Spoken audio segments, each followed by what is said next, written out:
Hello students, welcome in the biology lecture. तर बघा, आपण लास्ट पिरियड मध्ये काय पाहिलं होतं. आपण जो आपला चॅप्टर आहे, नवीन चॅप्टर जो आहे इनहेरिटन्स अँड व्हॅरिएशन, याला सुरुवात केलेली आहे. इनहेरिटन्सची डेफिनेशन पाहिलेली आहे, व्हॅरिएशनची डेफिनेशन पाहिली, त्यानंतर what is mean by genetics आपण ते पाहिलं, त्यानंतर which are the 7 pair of contrasting character आपण ते पण पाहिलं लास्ट पिरियड मध्ये. त्यानंतर आपण पाहिलं होतं की जे मेंडेल्सनी जे पॉस्ट्युलेट जे प्रिन्सिपल्स मांडले होते त्या प्रिन्सिपल्सला पुन्हा उजाळा कोणी दिला तर कोरेन्स नावाच्या शास्त्रज्ञाने हा 1900 मध्ये दिला. कोरेन्सनी काय म्हटलं होतं बघा की काहीतरी आहे, something is there which transferred from one generation to next generation, but to this something that Correns called as the factor. त्या कोरेन्सनी त्याला काय नाव दिलं होतं? फॅक्टर नाव दिलं होतं. मग आता ते जे आहे, आता रिसेंटली आपण त्या फॅक्टरला काय म्हणतो? जीन म्हणतो. तर हा जो मेंडेल आहे, या मेंडेलनी वर्क तेव्हा केलं होतं की जेव्हा क्रोमोझोम आणि जीन याचा शोधही लागला नव्हता. त्याच्या आधीपासून यानं हे जे आहे इनहेरिटन्स आणि व्हॅरिएशन वरती काम करायला सुरुवात केली होती. ओके, तर आज आपण पाहणार आहे की मेंडेल हा सक्सेस होण्याच्या मागचे काय कारण आहे. बघा, एखादा मनुष्य काय असते, एखादा समजा IPS बनते किंवा एखादा मोठा अधिकारी बनते, मग तो आपल्या भाषणामध्ये सांगते की बा माझं सक्सेस होण्याचं राज काय आहे किंवा माझं सक्सेस होण्याचं श्रेय कोणाला देण्यात येते, आईंना, वडिलांना किंवा त्यांचे जे शिक्षक असतात त्या शिक्षकांना किंवा XYZ कोणीही व्यक्ती जर असेल तर त्याला तो श्रेय देते. तर तो सांगते की त्याच्या मागचे काय कारण होते सक्सेस होण्याचे. तर आज आपल्याला पाहायचं आहे की हा जो मेंडेल आहे, the great scientist Gregor John Mendel, हा सक्सेस होण्याच्या मागचे कारण कोणते आहे. So today's topic is reasons for success of Mendel.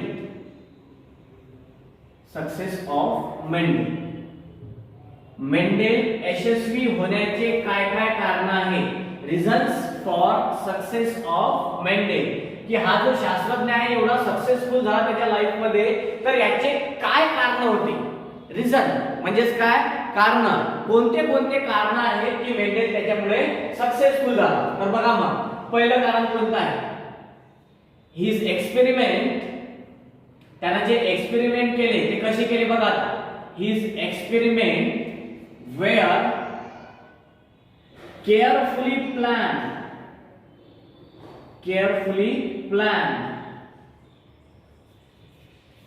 and involving large samples बघा, आपण एक एक कारण पाहू आणि एक एक कारण लक्षात घेऊ. की पहिलं कारण मेंडेलचं सक्सेसफुल होण्याचं काय, हिज. कारण की तो मेल होता म्हणून आपण हिज वापरला, जर तो फिमेल असता तर आपण हर वापरला असता. His experiment were carefully plan. तो जो काही एक्सपेरिमेंट करायचा त्याचा एकदम तो काळजीपूर्वक प्लॅनिंग करायचा.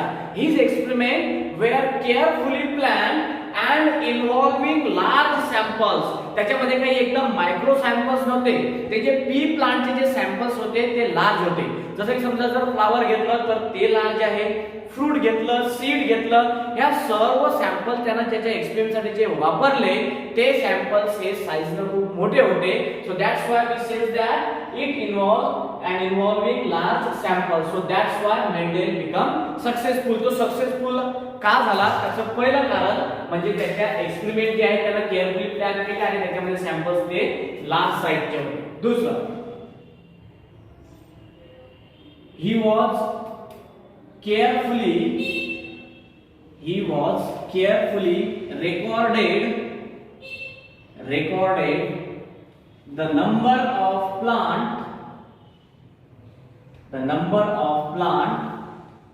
of each type and express its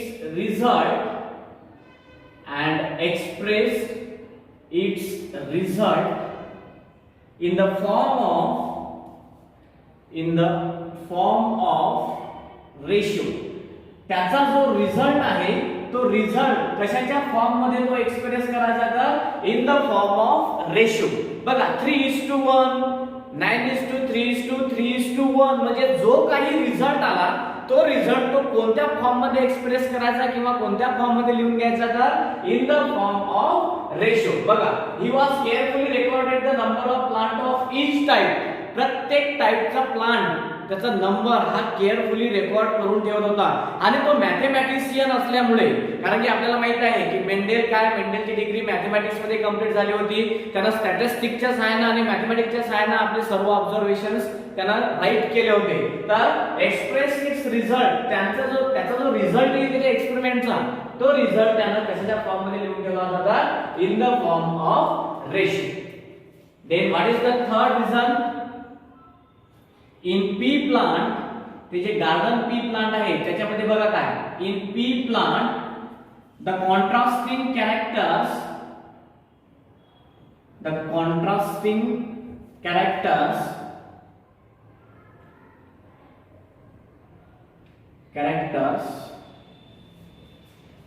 are easily recognized.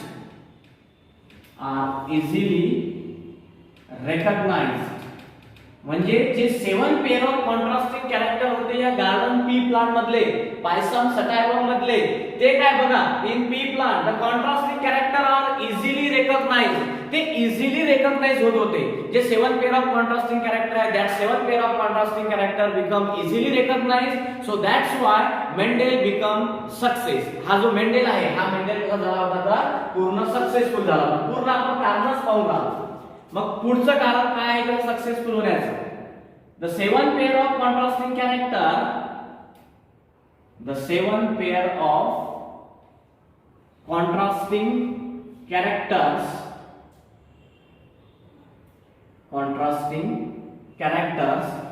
are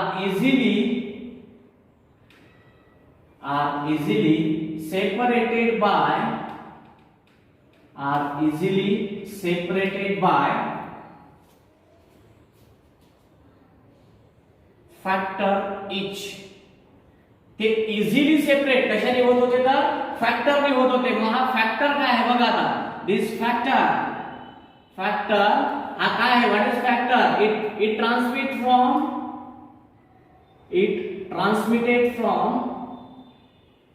transmitted from one generation to next generation. एका पिढीमधून दुसऱ्या पिढीमध्ये हा जो आहे कोणता factor, this factor is easily transmitted. The 7 pair of contrasting character are easily separated by factor H. म्हणजे हे जे आहे फॅक्टर त्यांना काय करायचं, सेपरेट करायचे. मग फॅक्टर काय आहे तर फॅक्टर अशी गोष्ट आहे की it transmitted from one generation to next generation. बघा इथे मी आता GEN शॉर्ट फॉर्म मध्ये लिहिला होता, one generation to next generation. Okay, तर बघा आणखी काय आहे त्याचं पाचवं कारण, ही इंट्रोड्यूस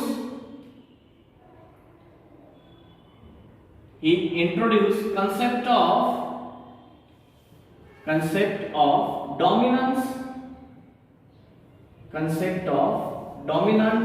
and recessiveness. त्याला कोणता कन्सेप्ट आणखी मांडला आपल्या समोर तर डॉमिनन्सचा आणि रेसेसिव्हनेसचा. बघा आपण त्या 7 पेअर ऑफ कॉन्ट्रास्टिंग कॅरेक्टर मध्ये डॉमिनंट कॅरेक्टर पाहिले होते आणि रेसेसिव्ह कॅरेक्टर पाहिले होते.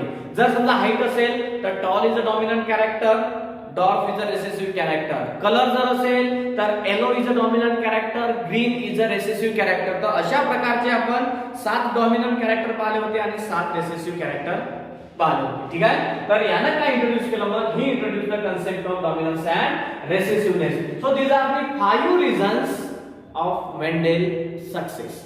मेंडेल सक्सेस होण्याचे हे 5 कारण आहे. Reason for success of Mendel, की मेंडेल कसा सक्सेसफुल झाला होता त्याच्या एक्सपेरिमेंट मध्ये, किंवा त्याने जे वर्क केलं होतं through the hybridization process by using garden pea plant, that is Pisum sativum, तो सक्सेसफुल कसा झाला होता, त्याच्या मागचे कारण काय आहे. वेगवेगळ्या पर्सनचे वेगवेगळे कारण असतात लाईफ मध्ये सक्सेस होण्याचे, आहेत ना. तुमचं वेगळं कारण असते, माझं वेगळं कारण असते. तशा प्रकारचं मेंडेलचं पण वेगवेगळे कारण होते की तो सक्सेसफुल त्याच्या एक्सपेरिमेंट मध्ये कशा प्रकारे झाला. तर हे जे 5 कारण आहेत, हे 5 कारण मी तुमच्या समोर सांगितले की या कारणांमुळे मेंडेल त्याच्या एक्सपेरिमेंट मध्ये सक्सेसफुल झाला. तर बघा मग before learning the actual Mendelian experiment, actual मेंडेलनं कोणते कोणते एक्सपेरिमेंट केले ते पाहायच्या आधी आपल्याला काही जेनेटिक टर्म्स आणि जेनेटिक सिम्बॉल्स पाहायचे आहेत. जसं की मी तुम्हाला त्या पुनेट स्क्वेअर मध्ये इथं एक सिम्बॉल बद्दल माहिती सांगितली होती की हा सिम्बॉल मेलचा आणि हा सिम्बॉल फिमेलचा, असं मी तुम्हाला सांगितलं होतं. वेगवेगळ्या टर्मिनॉलॉजीज पण येतील याच्याबद्दल मी तुम्हाला सांगितलं होतं की आपल्याला जेनेटिक्स शिकायचं जर असेल, जर मेंडेलने काय काय केलं ते जर शिकायचं असेल तर आपल्याला वेगवेगळ्या प्रकारच्या टर्म्स पाहाव्या लागतील. जसं की आपण इथं लिहिताना मोनोहायब्रिड क्रॉसच्या वेळेस लिहिताना लिहितो phenotype, genotype, F1 generation, F2 generation, F3 generation, त्यानंतर फिनोटिपिक रेशो, जीनोटिपिक रेशो, हे सर्व शिकायच्या आधी आपल्याला जेनेटिक टर्मिनॉलॉजी शिकाव्या लागते. So next heading is genetic terminologies. Genetic terminologies. जसं आपण आपल्या क्लासची सुरुवात कशाने केली होती? Terminology includes in the biology, म्हणजे व्याख्या ज्याला आपण म्हणतो की बायोलॉजी मध्ये कोणत्या कोणत्या व्याख्या असतात तर त्या व्याख्या सांगितल्या होत्या आपण. आता आपल्याला जेनेटिक मध्ये कोणत्या कोणत्या व्याख्या राहतील त्याच्याबद्दल पाहायचं आहे. म्हणजे ऍक्च्युअली आपल्याला मेंडेल्सने एक्सपेरिमेंट काय काय केले, कसे कसे केले हे तर आपल्याला पाहायचं आहेच, नो डाऊट अबाउट दॅट. पण त्याच्या आधी की जेनेटिक्स मध्ये कोणत्या कोणत्या टर्म्स असतात, कोणत्या कोणत्या व्याख्या असतात, त्या व्याख्यांबद्दल आपल्याला आता डिस्कशन करायचं आहे. So the first terminology is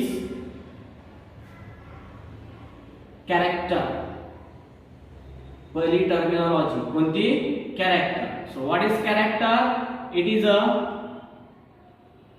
is a specific feature. It is a specific feature of an individual.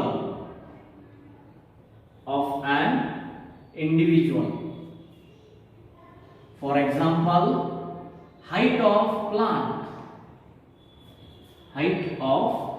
बघा, कॅरेक्टर मतलब म्हणजे काय असते? Specific feature. कॅरेक्टर म्हणजे त्याचं वर्तन किंवा आपण कॅरेक्टर किंवा माझं कॅरेक्टर वेगळं आहे, तुमचं कॅरेक्टर वेगळं आहे, तिसऱ्याचं कॅरेक्टर वेगळं आहे. म्हणजे काय आहे? It is a specific feature of an individual. त्यानं जे प्लांट स्टडी केले त्या प्लांट मध्ये वेगवेगळ्या प्रकारच्या हाईट होत्या. कोणते खूप हायटेड होते, कोणते त्याच्यापेक्षा लहान होते, कोणते त्याच्यापेक्षा लहान होते आणि काही खूपच डॉर्क होते. म्हणजे याला म्हणतात specific character or specific feature. बघा, माझ्यामध्ये जे फीचर आहे, जे गुणधर्म आहेत ते तुमच्यामध्ये नाही आहेत, तुमच्यामध्ये जे आहेत ते माझ्यामध्ये नाही आहेत. म्हणजे यालाच म्हणतो आपण किंवा that character means what? It is a specific feature of an individual, की जे त्याच्यामध्येच असते, बाकी कोणामध्ये नसते. समजा आता एखाद्यामध्ये की माझ्यामध्ये बायोलॉजी शिकवण्याची स्किल आहे, मग माझ्यासारखी स्किल दुसऱ्यात नाही आहे किंवा दुसऱ्यात जी स्किल आहे ती माझ्यामध्ये नाही आहे. So that's why we says that it is a specific feature of an individual. इथं आपण एक्झाम्पल एक घेतला आपल्याशी रिलेटेड, ते म्हणजे height of plant. Then second term that is trait. आता या ट्रेट्सलाच काय म्हणतात तर कॅरेक्टर पण म्हणतात. हे आपण पहिल्याच पिरियड मध्ये सांगितलं तुम्हाला की trait is also called as character. So what is trait? And inherited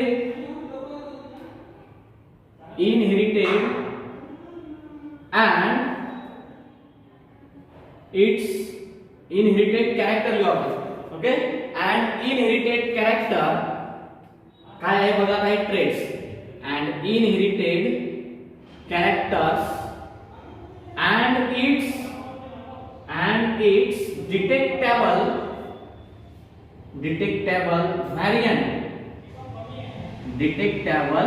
variant is called as trait. मग ट्रेट कोणत्या प्रकारचे असतात बघा, एक असते टॉल और डॉर्फ. हे काय आहे? प्लांटचे कॅरेक्टर आहे. एक तर कॅरेक्टर एक प्लांटचे ट्रेट आहे. ट्रेट काय असू शकते? तो टॉल असू शकते किंवा डॉर्फ असू शकते. बघा, व्हॉट इज ट्रेट्स? ट्रेट्सलाच कॅरेक्टर म्हणतात. And inherited characters हे काय आहे? इनहेरिटेड कॅरेक्टर्स आहे. and its detectable variant. बघा, इनहेरिटन्स म्हणजे काय? Transmission of character from one generation to next generation. पण पॅरेंट मध्ये आणि ऑफस्प्रिंग मध्ये हा फरक असते आणि त्याच फरकला म्हणतात व्हेरिएशन. आपण काही आपल्या पॅरेंट सारखे एक्झॅक्ट सेम कॉपी नाही आहे, because we know very well the 50% DNA comes from the zygotic cell, 25% DNA comes from mother, 25% DNA comes from father. It means the 50% DNA comes from our father and 50% DNA comes from the zygote. So that's why the variation is occur in between the parents and their offspring. Parents मध्ये आणि त्यांच्या offspring मध्ये variation असण्याचे हेच कारण आहे. Variation एवढं danger असते बघा कधी कधी की एखाद्याचा बाप एकदम लंबा असते आणि पोरगा ठेंगू असते, मग तो त्याचा पोरगा नाहीये काय बघा, हे झालं त्यामधलं व्हेरिएशन. एखाद्याचा बाप एकदम वेस्ट इंडिज सारखा असते, एकदम काळा कुट्ट असते, पोरगा एकदम गोरा पान होते ऑस्ट्रेलिया सारखा, मग तो त्याचा पोरगा नाही आहे काय, तो त्याचाच पोरगा आहे. But that is the result of variation. हा व्हेरिएशनचा रिझल्ट असते. एकदम म्हणजे तुम्ही असं नाही समजू की तो उंच आहे आणि हा ठेंगू आहे मग याचा हा पोरगा नाही आहे दुसऱ्याचा, असं नाही. ठीक आहे, तो त्याचाच मुलगा असते. But this is due to the variation. कशामुळे असते हे? व्हेरिएशन मुळे असते. तर अशा प्रकारचे वेगवेगळ्या प्रकारचे व्हेरिएशन होते. कोणाच्या वडिलांचे समजा किंवा आईचे कर्ली हेअर जर असतील तर असं काही कंपल्सरी नाही किंवा मुलांचे कर्ली हेअरच यायला पाहिजे, ते येऊ शकतात, येऊ शकत नाही. ठीक आहे, तर अशा प्रकारचं सेकंड डेफिनेशन आपली टर्मिनॉलॉजी जेनेटिक्सची कोणती? Traits. Then moving toward the third, that is factor. Factors. So it is a unit of heredity. It is a unit of heredity. कशाचं युनिट आहे हे? हेरिडिटीचं युनिट आहे. मग काय आहे? A particle present in organism. A particle present in organism and it present in organism असं करू आपण, which is responsible for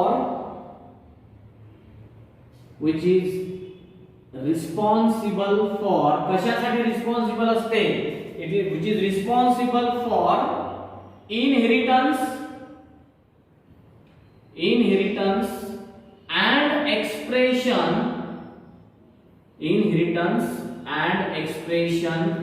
of a character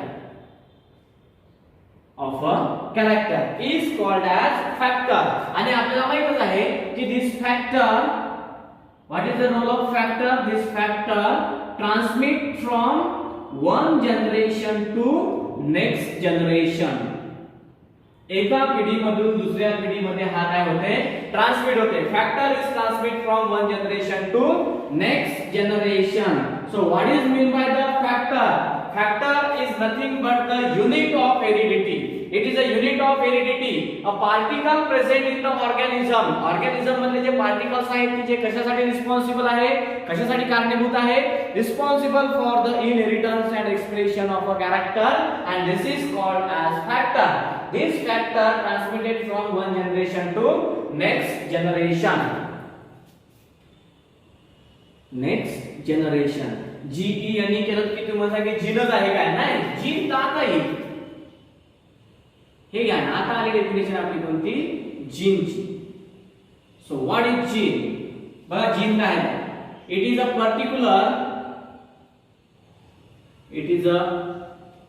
particular segment of DNA. It is a particular segment of DNA which is responsible for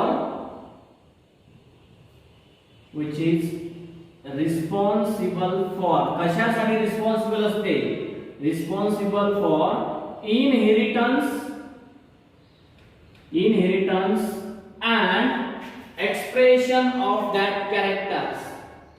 Inheritance and expression of that characters.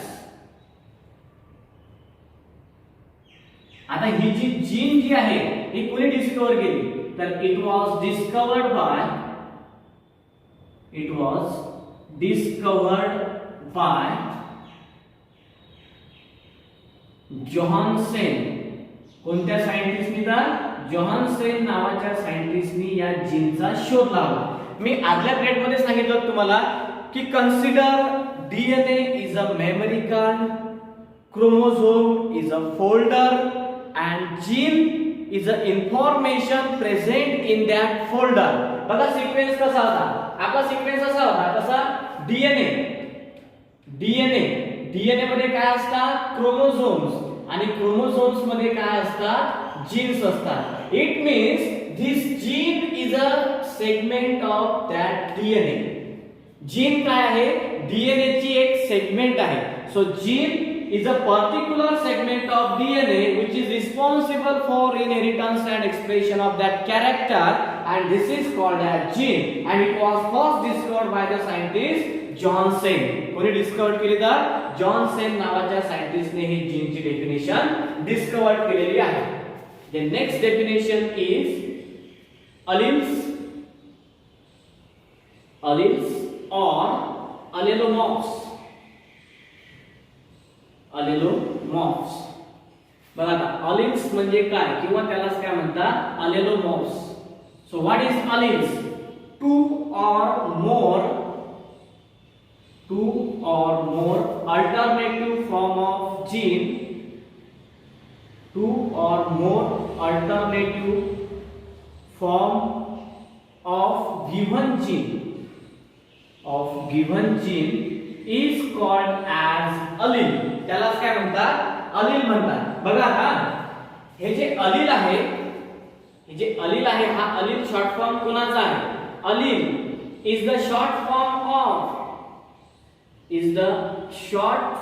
of कोणाचा short form आहे हा, allele is the short form of allelomorphs. allelomorphs चा काय आहे, हा short form आहे. and it was discovered by कोणी डिस्कवर केला, alleles कोणी डिस्कवर केला तर alleles was discovered by बॅटसन. कोणत्या सायंटिस्टने डिस्कवर केला alleles चा कन्सेप्ट, बॅटसन. बघा allelomorphs याचा शॉर्ट फॉर्म काय आहे, allele. जसं की समजा ज्ञानदेव असं नाव असते पण त्याचा शॉर्ट फॉर्म काय असते, ज्ञानू आहे ना, किंवा गजानन त्याचा शॉर्ट फॉर्म काय असते, गजू.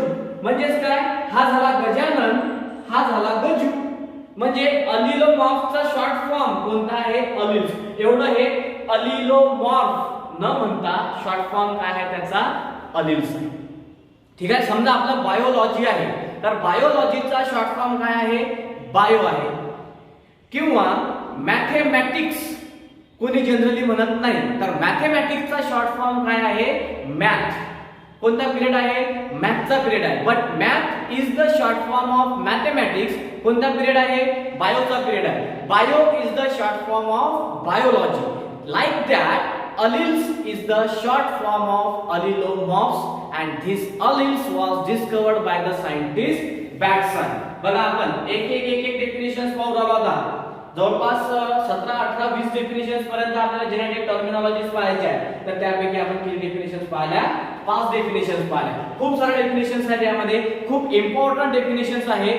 तर आज आपण या जेनेटिक टर्मिनॉलॉजीजला सुरुवात केलेली आहे. तर सुरुवातीला आपण पाहिलं काय, तर reason for Mendel success. Mendel success होण्याचे कारण कोणते कोणते आहे, तो का बरं सक्सेस झाला, कोणत्या कारणामुळे तो सक्सेस झाला, ते आपण सर्व याच्यामध्ये आपण 5 कारण दिले आणि जेनेटिक टर्मिनॉलॉजीजला आपण सुरुवात केलेली आहे. खूप साऱ्या टर्म्स आहेत की त्या खूप इम्पॉर्टंट आहेत. आपल्याला पुढे चालून हा जो चॅप्टर कंटिन्यू करायचा आहे, त्या कंटिन्यू करायसाठी आपल्याला ह्या टर्मिनॉलॉजीज खूप महत्त्वाच्या आहेत. ठीक आहे. तर आजच्या लेक्चर मध्ये आपण या 5 टर्मिनॉलॉजीज पाहिल्या, characters, traits, factor, gene, alleles or allelomorphs. Okay, so the remaining terminologies of genetics we will see in the next lecture. Thank you.